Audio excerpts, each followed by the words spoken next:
lees vir jou Psalm 92 vers 2 tot 3. Dit is goed om die Here te loof, om u naam te besing, Allerhoogste, om elke môre van u liefde te getuig en elke aand van u trou. U groot dade, Here, het my baie bly gemaak en ek wil juig oor wat u gedoen het. Hoe bewys ons dankbaarheid?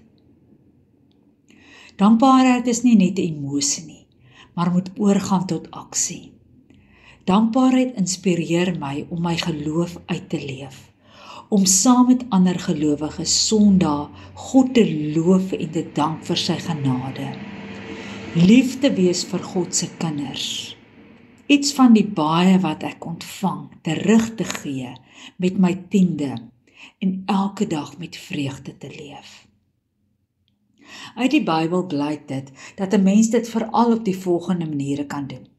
Deur dit in gebede vir hom te sê, deur dit in liedere vir hom te sing, deur vir hom offers te gee, offers van jou goed en van jou geld en van jou tyd en jou kragte, en deur 'n lewe van gehoorsaamheid aan hom. Kom ons praat 'n bietjie daaroor. Dankbaarheid in my gebede. In ons gebede kan ons die Here dank vir sy goedheid en guns. So dikwels is ons dankbaarheid 'n flou, halfhartige besigheid. En as ons vir God dankie sê, dan is dit maar net 'n meganiese ritueel, terwyl ons al lank al aan ander dinge dink. Dink gou vir 'n oomblik aan jou huidige gebedslewe. Hoeveel sê ons dankie en eer ons die Here, teenoor hoeveel ons vra? Die skaal hang maar baie laag aan die vraagkant toe. Ons gebede is so 'n gulde geleentheid om die Here werklik te dank vir sy genade. Dankbaarheid deur my lofgesange. Psalm 147 vers 7 sê, sing vir die Here 'n danklied, sing tot eer van ons God met begeleiding van die lier. Toe ons nou lofprysing gedoen het, en ons in die begin van die oggend ons hart uitgesing het vir die Here, sit jou begeerte om die Here regtig te loof en te prys. As ek die Here dank en loof en prys, doen ek dit regtig uit my hart uit. Dankbaarheid deur my lewe, ook deur gehoorsaamheid.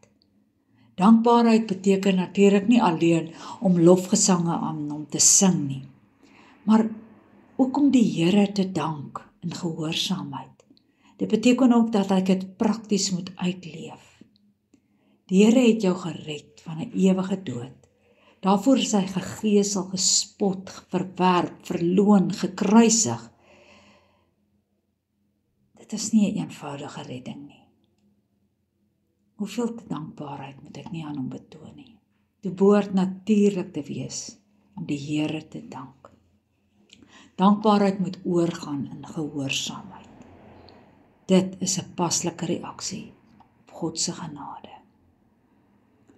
Ek dank U, Here, uit my hart uit vir U genade.